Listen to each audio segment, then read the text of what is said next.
Chapter 6 Spring at Last. One morning, the giant was lying awake in bed when he heard some lovely music.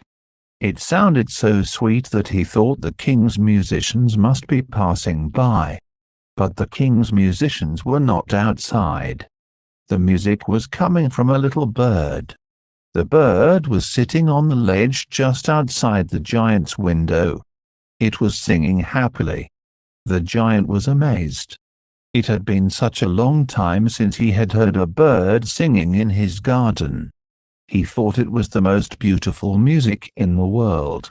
When the hail heard the little bird's song, it stopped racing all over the roof of the giant's house.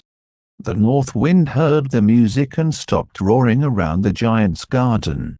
The frost stopped drawing patterns on the giant's windows, and the snow quickly melted away, leaving the soft green grass uncovered.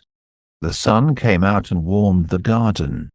A delicious fresh smell came through the giant's open window.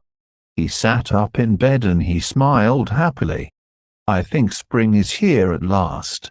The giant got out of bed and went to the window. He looked out at his garden and saw a wonderful sight. The children had found a hole in the high stone wall, and they had crept into the garden. They had climbed the trees and they were sitting in the branches. The giant could see one child in every tree, but he was not angry to see the children there. He was glad because the long, cold winter was finally over. The trees were happy to see the children in the garden again, so they had covered themselves with pretty pink and white blossoms.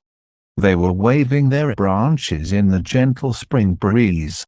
The birds were happy to see the children in the garden again, so they flew around the children's heads and sang beautiful songs. The flowers were poking out of the soft green grass, and laughing with joy to see the children again. The giant was happy.